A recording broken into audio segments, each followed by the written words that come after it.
Welcome to my channel, man. Listen, so today, man, YNW Bortlen of the YNW crew or whatever, he wasn't sentenced, but he accepted a plea deal, man. So this is him right here. So it says YNW Melly. Melly is the main guy that's on trial now for a double murder for killing his friends, allegedly. You know what I'm saying? So let's read this article. Then we're gonna play the clip of YN Bortlen in jail, courtroom accepting the plea, and I'll play another video of the YNW story, how it really all happened and stuff like that, man. So let's get into it right quick. So it says YNW Melly, co-defendant, pleads no contest as accessory to murder. So Cortland Henry, the man accused of having Jamell YNW Melly Demon staged a double murder scene to make it look like a drive-by shooting nearly 7 years ago, pleaded no contest to the two counts of accessory after the fact, tasted admission that eliminates the chance he'll spend the rest of his life behind bars. You know, he really accepted his plea because he was basically allegedly the driver. You know what I'm saying? He was the driver of the car that two of their friends got killed, and YNW Melly was in the back. And the prosecutor is basically saying that YNW Melly is the one that killed the friends. And this guy right here, he was the driver. He drove them to the hospital. You know what I'm saying? And if he didn't really take his plea, man, he could have went to trial. And I think it would have started tomorrow, I think. Or they was going to do a jury selection tomorrow if he didn't accept his plea today. But if he'd have been found guilty, he was going to do at least about 75 years to life in prison, man, which is crazy. So Henry, 26, were not required to testify against Melly, his longtime friend, as part of the negotiation plea, according to his attorney, Fred Haddad. But he will give a sworn statement that will explain his role in the 2018 shooting death of Anthony YNW Sack Chaser Williams and Crystal YNW Juvie Thomas. Until he gives that statement, it would not be clear how his change of heart will affect the retrial of Melly, who faced the possibility of death or life in prison if convicted of committing the two murders. And when they say retrial, it was because YNW Melly was already on trial already. You know what I mean? But when they came out with the verdict, it was basically a mistrial. So now they're about to do the whole thing over for Melly. As part of the agreement, Henry, whose stage name is YNW Bortlen, was sentenced to 10 years in prison, of which he has already served 4. He would then serve 6 years of probation. The decision puts an end of the key part of the legal drama surrounding the deaths of Williams and Thomas, who were gunned down in a Jeep driven by Henry at their late-night recording session in October 2018. The night started with 4 rappers' childhood friends at a recording studio in Fort Lauderdale. Surveillance footage shows Henry getting into the driver's seat of the Jeep, Melly sitting directly behind him, and the victim sitting in the front and the rear seats of the passenger side. A couple of hours later, Henry Fragley pulled up in front of the Memorial Hospital in Miramar, announcing that his friends had been victims of a drive-by shooting. Williams and Thomas were pronounced dead on arrival, and Melly was nowhere to be found. Listen, man, this whole case is wild because it's like, you know, this guy right here, he was the one that drove his friends, 2 friends that already allegedly Melly shot. And he went to the hospital and he basically said that it was a drive-by. But the prosecutor said, nah, it wasn't no drive-by. You was the driver, and YN Melly was in the back seat because they already got the video that he was in the back seat or whatever when they left the recording studio. And when he drove to the hospital, YNW Melly wasn't there, which is crazy. But let's look at the plea deal right quick that he accepted today. Hey, let me go back on the record. This is on the top of my page 5, State versus Cortland Henry, 19-1871 CF10A and 23 10643 CF10A. I've got Ms. Collins, Mr. Griffiths present for the state. I've got Mr. Haddad, Mr. Nascimento present for Mr. Henry, who likewise is present. So I had set this afternoon put the deadline as to whether or not Mr. Henry wanted to accept the state's offer or not. Since we're set to go with jury selection tomorrow morning, so Mr. Haddad or Mr. Nascimento will go forward with a change of plea this afternoon. And state, is it the same terms that you discussed previously? Is there anything different? No, Your Honor, that has changed. It's correctly reflected on the preforms. So the preforms to me look like on the 19 case as to the 2 counts of accessory after the fact, as well as to all 4 counts in the 23 case. These are going to be adjudications, 10 years Florida State Prison, followed by, that's a 6 years probation? That's correct, Your Honor. 6 years probation. All counts are run concurrently, all sentences run concurrently with one another.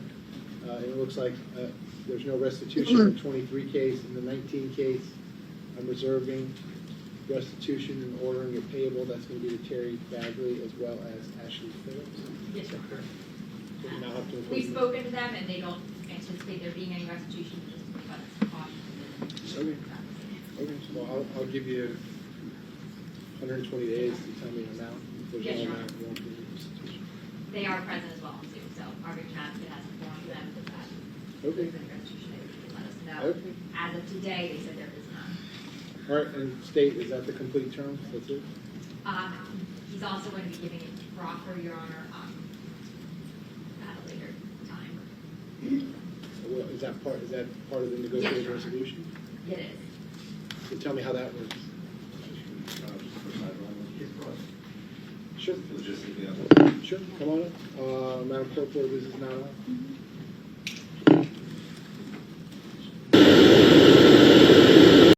The maximum and mandatory penalty is life in Florida State Prison. The influence of any drugs, medication, or alcohol. Have you ever been treated for a mental illness? Are they giving you any medication in the jail right now? How are you feeling this afternoon? Your head is clear? You understand what's going on this afternoon? You understand you're resolving 2 pending felony cases this afternoon? Mr. Haddad or Mr. Nascimento, have you seen or heard Mr. Henry say or do anything which would call into question in your mind whether he understands what's going on? Nothing at all. No, Your Honor. All right, so Mr. Henry, it's 2 cases, sir. I'm going to go one at a time.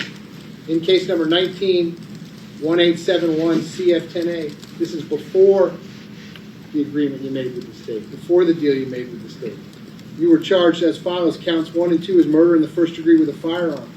Those are capital offenses. The maximum and mandatory penalty is life in Florida State Prison. Counts 3 and 4 are accessory after the fact to murder in the first degree. Those are each first degree felonies. The maximum penalty is 30 years in Florida State Prison. In case number 23-10643 CF10A, you're charged at count 1, tampering with a witness in a capital felony. That is punishable by life in Florida State Prison. Count 2, directing the activities of a criminal gang. That's a first degree felony. Again, punishable up to life in Florida State Prison. Count 5 is conspiracy to commit tampering. Again, as it relates to a first degree murder charge, that is punishable by a maximum penalty of life in Florida State Prison. At count 7, unlawful use of a two-way communication device as charged. That's a second degree felony. The maximum penalty is 15 years in Florida State Prison. So, sir, again, before the agreement you made with the state, before the deal you made with the state, your maximum exposure here was life in Florida State Prison, followed by life in Florida State Prison, followed by life in Florida State Prison, followed by life in Florida State Prison, followed by life in Florida State Prison, followed by 75 years in Florida State Prison. Sir, do you understand all the pending charges and the maximum possible penalties involved? And it's my understanding that you want to resolve both cases today. Is that correct? Yes. And that resolution is an agreement you've reached with the state, the terms of which are as follows. Number 1, in the 19 case, you're going to plead no contest to both counts of accessory after the fact. In the 23 case, you're going to plead no contest to all 4 counts as charged. In exchange for that, the state is going to null process, that is, drop the 2 first-degree murder counts. All right, I'm going to adjudicate you guilty. Yes, sir. He's not pleading guilty to count 2 in your case, the criminal. What's happening with that? That would be no problem. So he's only going to plead to the tampering with a witness in a capital felony, conspiracy to commit tampering, and unlawful use of a two-way communication device? Just the tampering and the unlawful use. Just count 1 and count 7. Correct. State, you're going to null process count 2 and count 5, Correct, Your Honor. as it relates only to Mr. Henry. Correct. Okay. So, Mr. Henry, what it's going to be is 2 counts of accessory after the fact, tampering with a witness in a capital felony, and unlawful use of a two-way communication device. In exchange for that, I'm going to adjudicate you guilty on the 2 accessory counts as well as the tampering count. I'm going to sentence you to 10 years in Florida State Prison. That will be followed by 6 years of reporting probation. In the unlawful use of a two-way communication device, that's a second-degree felony. The maximum exposure. It's a third degree, Your Honor. It's the second as charged, I believe. it's a third except as it relates to a capital case, but I'm happy to Our look it up. state has it as a third, that's what we discussed, so. I Well, don't what have did you it. want the negotiated sentence to be for that? That was just going to be the maximum of times served. 5 years? Is that what you want me to do? Correct, Your Honor. Okay. All right, so, sir, as to that count, it's going to be adjudication in 5 years in Florida State Prison. So the 2 accessory counts as well as the tampering count, those come with 6 years of reporting probation after the Department of Corrections sentence. I'll give you credit for all the time that you've served in both cases. All of those counts will run concurrently. All those sentences will run concurrently. All counts in all cases, that is at the same time with each other. I'm going to have to impose mandatory court costs. I'm going to order restitution payable to Terry Bagley and payable to Ashley Phillips and reservists to the amount. I'm going to give the state 120 days to tell me the amount of that restitution. If they fail to do so within 120 days, there will be no restitution. If they come back with an amount and the attorneys agree on the amount, I will impose that as another condition of your sentence to pay back that restitution. If they come back with an amount and the attorneys do not agree on the amount, I will conduct a restitution hearing. Sir, lastly, and I want to make it very clear on the record, and it's unrelated to this negotiated change of plea, I guess at some point after the fact, the state wants to take a proffer from you or have a discussion with you, ask you some questions about whatever that may be. What I want you to understand, sir, is I guess that's part of this negotiated resolution, but your answers to any of those questions, whatever they might be, have no bearing on me and have no bearing on this negotiated resolution. In other words, the deal you've negotiated is the deal you've negotiated, and that's the ballgame.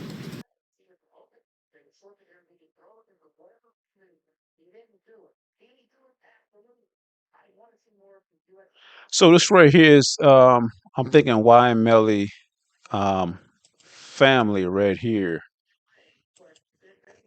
In case number 19, 1871 CF10A, as to count 3, accessory after the fact to murder in the first degree, and as to count 4, accessory after the fact as to murder in the first degree. How are you going to plead, sir? Guilty, not guilty, or no contest? In case number 23, 10643 CF10A, as to count 1, tampering with a witness in a capital felony, and count 7, unlawful use of a two-way communication device. How are you going to plead, sir? Guilty, not guilty, or no contest? I will accept your no contest pleas as to each. I'm going to find a factual basis to support each based upon my review of each electronic probable cause affidavit as well as your stipulation in court here today. I'm going to further find that you have freely, voluntarily, and intelligently waived your rights, that you have knowingly entered each plea with the advice of competent counsel who you've told me that you are satisfied with, that you understand the nature of the charges and the consequences of the plea. Accordingly, and pursuant to the negotiated agreement, I will sentence you as follows. In case number 19, 1871 CF10A, as to count 3 and count 4, I will adjudicate you guilty, sentence you to 10 years in Florida State Prison. That will be followed by 6 years of reporting probation. I will impose mandatory court costs. Pursuant to 943.325, I will need a set of your prints and DNA. Pursuant to 938.27, I will impose a cost of prosecution of $100. Sir, I'm also ordering restitution in that case payable to Terry, T-E-R-R-I, Bagley, B-A-G-L-E-Y, and Ashley, A-S-H-L-E-Y, Phillips, P-H-I-L-L-I-P-S, and reserving as to the amount. I'm going to give the state 120 days to tell me the amount of the restitution. If they fail to do so within 120 days, there will be no restitution.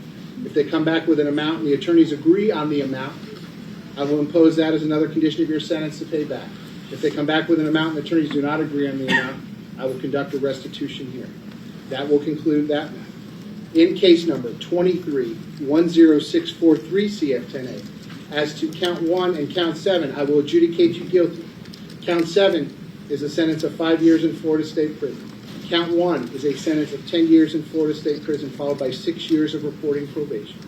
I will impose mandatory court costs in that case as well. I will not impose the... So basically, he's doing basically the judge gave him like 16 years, 10 years in prison, 6 years on probation, and he already did 4 years already, so that was counted as well. So 9 out of 10, he got to do 85% of 6 years. So out of that, he probably do good behavior programs, stuff like that. He probably be home with maybe 3, maybe 4 years. You know what I mean?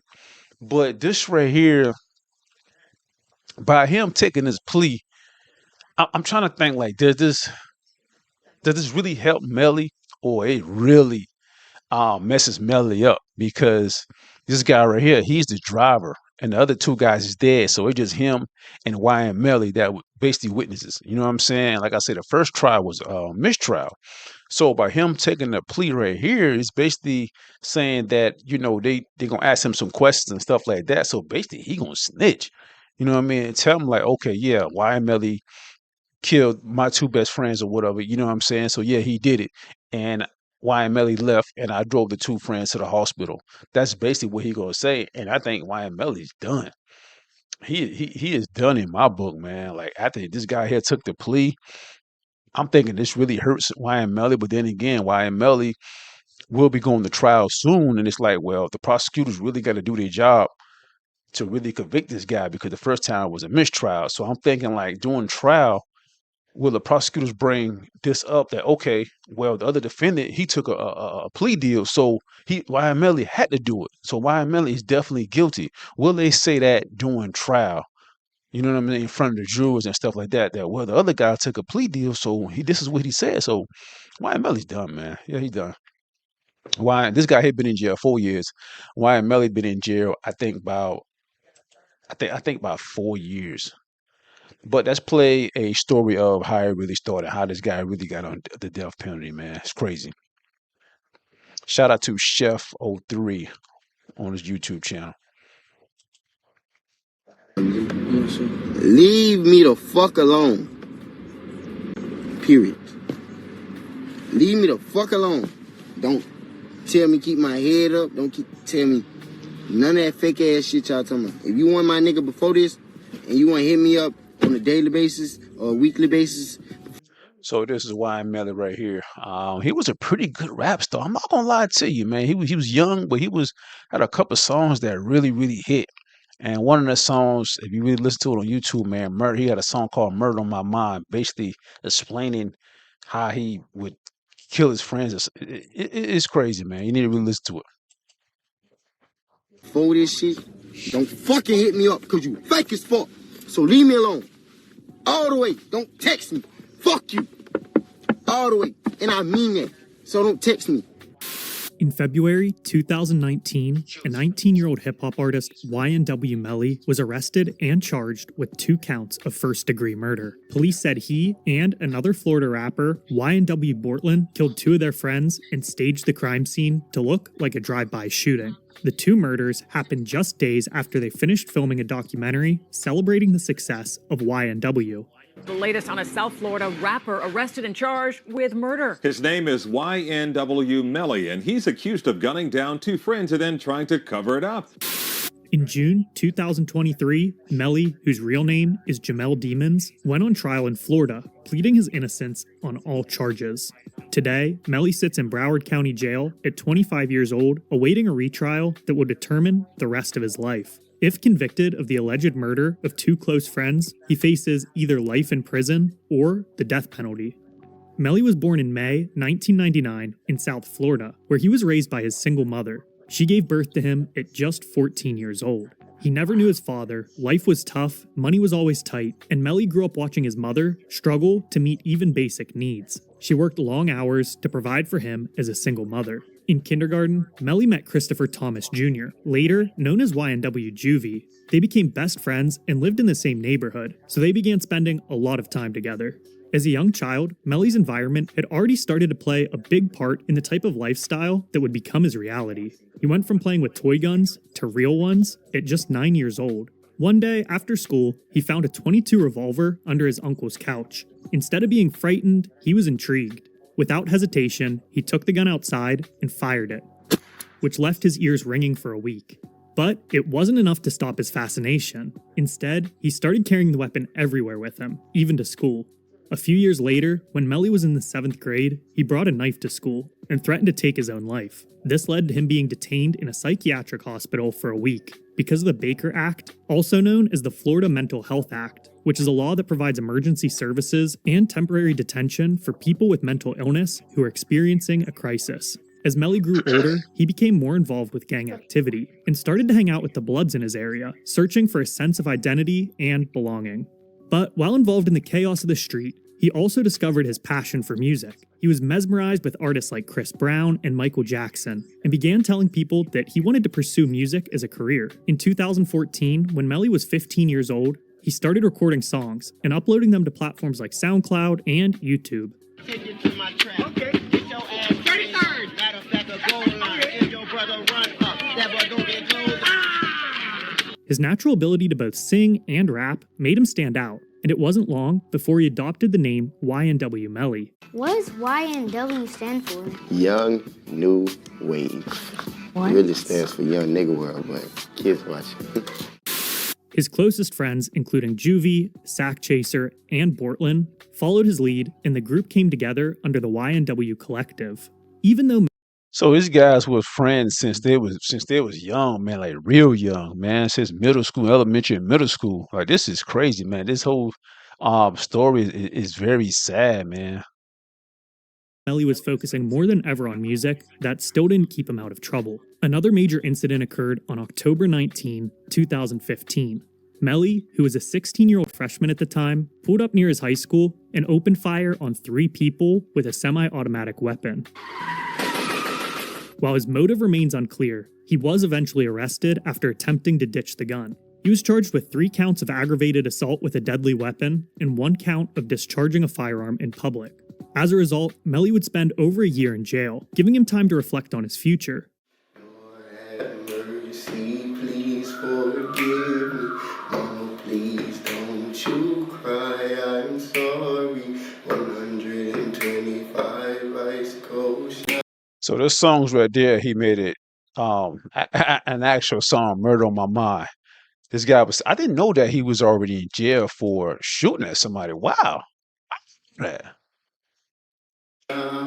225 days I'm counting, trying to hold on, but the time goes slowly. During this period, Melly first began speaking of his split personalities. He described himself as having 2 sides: Melly, the creative and calmer persona, and Melvin, the darker and more reckless side. It was also during this time that he wrote lyrics for what would become some of his most famous songs, including Murder on My Mind and Blue Balenciagas. We gon' pull up with them sticks and hop out with them choppers. Walking out the 10 and Blue Balenciagas. In 2017, while still incarcerated, Melly released his first project, Collect Call, which was a group of songs he recorded before he was locked up. The mixtape received some local attention, and it featured rapper Lil B. Lil B, the bass god. I was saying this to Tyler, the creator, on set recently because Tyler had no idea that I was knighted by Lil B, and then he said he could sense my aura. Gave off someone who had been knighted by Lil B. As well as the then unknown fellow Florida singer Rod Wave. Once Melly was released from jail later in 2017, he immediately returned to the studio, recording everything he had written during his time in jail. This included tracks like Murder on My Mind and Catching Feelings, which began to gain some attention online. But in the moment, it seemed like Murder on My Mind was more of a burden than a blessing for the artist. Wake up in the morning, I got murder on my mind. AK-47's Mac 11. Melly claimed that the song was actually used against him as a probation violation, causing him to return to jail for another 6 months until February of 2018. The song still didn't gain huge popularity online until later in 2018, a full year after it was originally released. During that time, 300 Entertainment signed Melly and had him re-release Murder on My Mind as a single to promote his first project that would be released while signed, which was a mixtape titled I Am You. They put out a music video for Murder on My Mind the same day the mixtape dropped, and from there, it went crazy. I got murder on my mind. I got murder on my mind. Yellow tape around his body. It's a fucking homicide. A year after its initial release, the song would reach number 14 on the Billboard Hot 100. Murder on My Mind eventually achieved 6 times platinum status.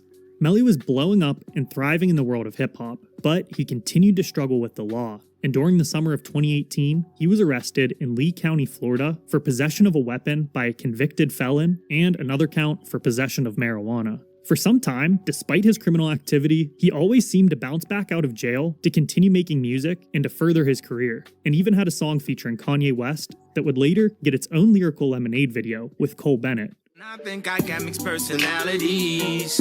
This bitch switched up my whole mentality. But then came an incident that would change everything. Of course you get a song with Kanye West, man. We already know Kanye West got a little split personality too, man. How Kanye West this last year or so, man, has been going off the walls, tweeting crazy stuff. You know what I'm saying? I'm not saying Kanye West is capable of really harming anybody, but I'm just saying his personality and how he be going off the rails and stuff, man, talking crazy online and blogs and Twitter and stuff like that. So hearing that right there is like, yeah, y'all think alike. You know what I'm saying? Everything. In the early hours of October 26, 2018, Melly and other members of YNW, including Juvie, Sack Chaser, and Bortlen, left. So this right here's the car right here. I think this one, if I'm not mistaken, but we about to see that. I think this is YN Melly right here.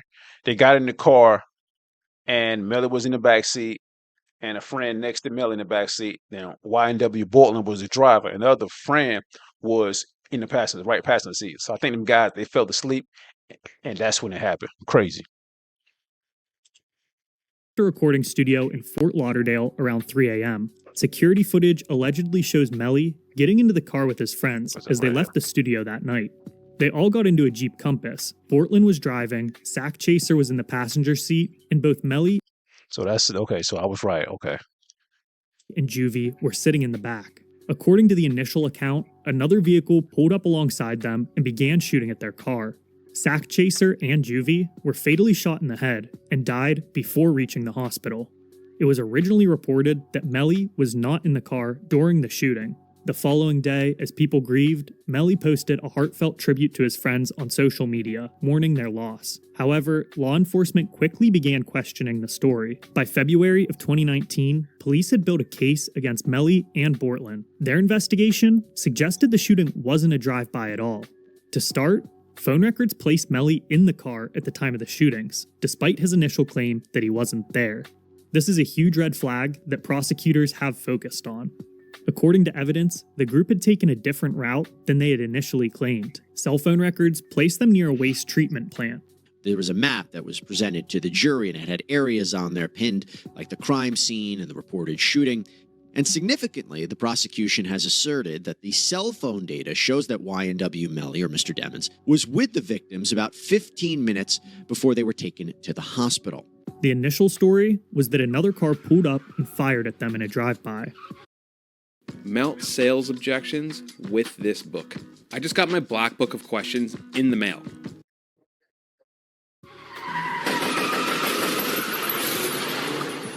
However, police found no evidence of another vehicle at the scene or of a drive-by attack. Instead, ballistic reports revealed that the shots came from inside the car, specifically the back left seat, which is the spot where Melly was seen getting into the car.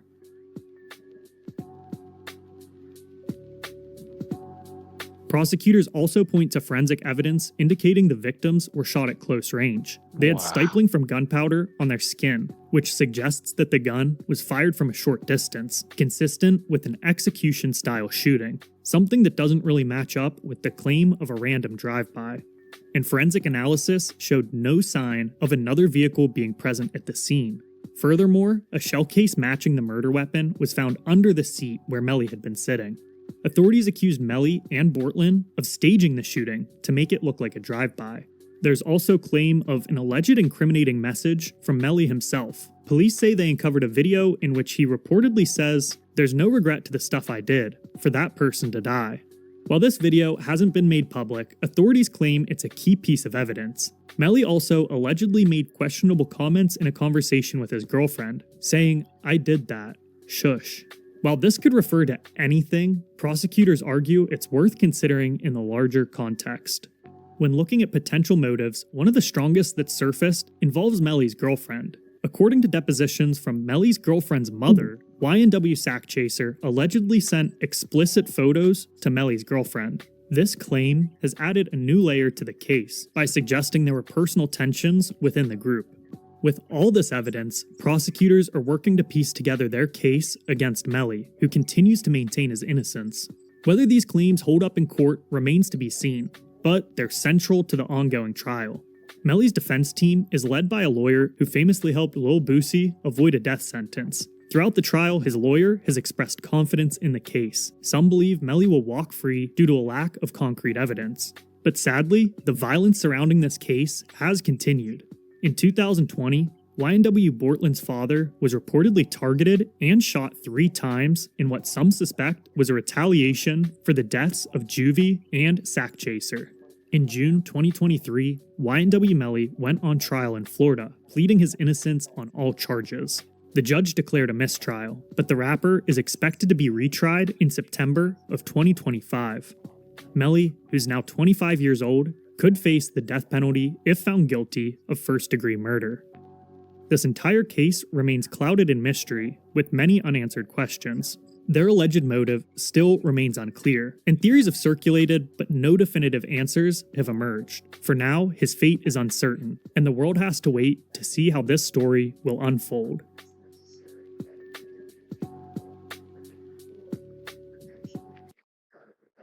This man, this is crazy, man. You got guys grew up together, you know what I mean, since they was kids. You know, one really made it out and he kept his friends around, you know what I mean? And his friend became a multi-millionaire, making hits or whatever, and he got his friends still around. You really don't see that in today's society, man. You see rappers and stuff that have a lot of dudes around them, but you don't really have guys that they really grew up with. You know what I mean? You got guys that just probably know around the neighborhood and really just linger on. You know what I mean? So when I heard about um this is a sad situation, but why YNW Bortlen took in this plea deal, I think it really, really um I think it really do hurt Melly, man. I really do, because he's basically gonna tell that yes, I was the driver. Well, they already know he's the driver because he took them guys to the hospital. You know what I mean? But he gonna really tell that YNW Melly was the one that did it. You know what I mean? So this is basically gonna put a nail in the coffin. So I'm trying to think like why he didn't, if he taking this plea deal, and most likely he gonna tell, do YNW Melly still got to go to trial? But I guess it's his word against his. You know what I'm saying? So I guess yeah, he do got to go to trial. Okay. Okay, yeah, he do got to go to trial. Wow, because he already basically sentenced 16 years in prison, 10 in prison, and 6 on probation, and he'll be home maybe like 4 years. YNW Bortlen. Wow, man, this trial is all over the place, man. But this is the big deal in the case right here, that the driver and one of the witnesses took the plea deal. So this is pretty big, man. This is pretty big. I really want to know what y'all think about this whole situation, yo. Let me know in the comments, man, what y'all think.